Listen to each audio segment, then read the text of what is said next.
గొప్ప ప్రాజెక్టులు ఆయన నేతృత్వంలోనే పూర్తయ్యాయి.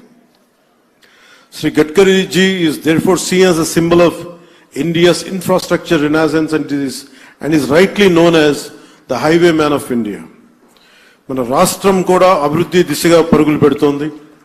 గౌరవ ముఖ్యమంత్రి శ్రీ నారా చంద్రబాబు నాయుడు గారి నాయకత్వంలో మన ప్రభుత్వం మొదటి రోజు నుండి అభివృద్ధిపైన దృష్టి పెట్టింది. గత ప్రభుత్వానికి కేంద్రం నుండి సహాయం వచ్చినా రహదారి అభివృద్ధిపై సరైన శ్రద్ధ చూపలేకపోయారు. కానీ ఇప్పుడు ఎన్డీఏ కూటమి ప్రభుత్వం స్పష్టమైన లక్ష్యంతో పూర్తి కర్తవ్య బద్ధతతో పనిచేస్తుంది. అలాగే జాతీయ రహదారుల నిర్మాణం తరహాలోనే మన రాష్ట్రంలో అడవి తల్లి బాట పేరిట గిరిజన ప్రాంతాల్లో రవాణా సదుపాయాలు కల్పించేందుకు కొండ రహదారుల నిర్మాణాలను కూడా ప్రారంభించాం.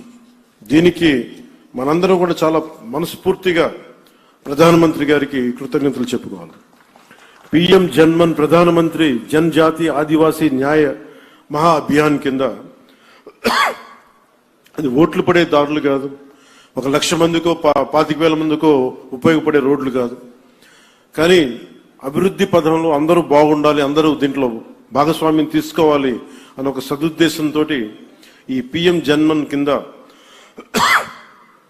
ప్రధానమంత్రి గారు దగ్గర నుంచి పిఎం జన్మన్ పథకం కింద కేంద్ర ప్రభుత్వం నుంచి 550 కోట్ల రూపాయలు మనకు వస్తే 50 కోట్ల రూపాయలు మన ఆంధ్రప్రదేశ్ నుంచి, నరేగా నుంచి దాదాపు 500 కోట్ల రూపాయలతోటి ఈ రోజున అడవి తల్లి బాటని స్వాతంత్రం వచ్చినప్పటి నుంచి కూడా రహదారులు వేయని గ్రామాలకి ఈ రోజున డోలీ మోతలతోటి ఇబ్బందులు పడుతున్న ఆ పరిస్థితిని తొలగిస్తూ రవాణా లేని ఏజెన్సీ గ్రామాలని రోడ్లతో కలుపుతున్నాం. దీనికి ప్రత్యేకంగా గౌరవ ముఖ్యమంత్రి శ్రీ నారా చంద్రబాబు నాయుడు గారికి కృతజ్ఞతలు తెలుపుకోవాలి. వారికి ఒకటే తెలియజేశాను, ఈ డోలీ మోతలు చాలా ఇబ్బందులు ఉన్నాయి సార్.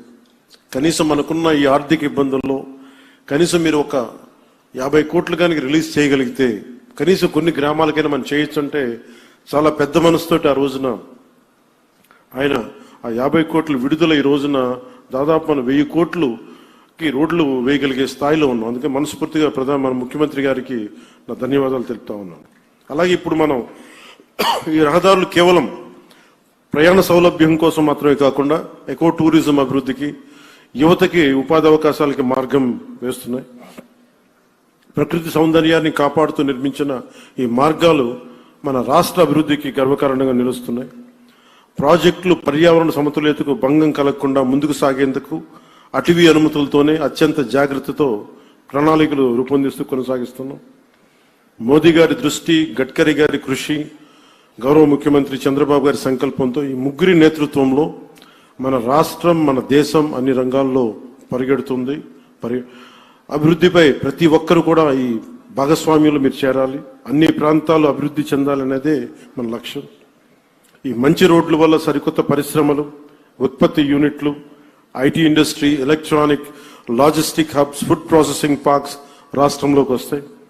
ఇది రాష్ట్ర ఆర్థిక వ్యవస్థని బలంగా చేయడంతో పాటు దేశ ప్రగతికి మరియు దేశ జీడిపి వృద్ధికి మన వంతు కృషిని అందించడమే లక్ష్యం.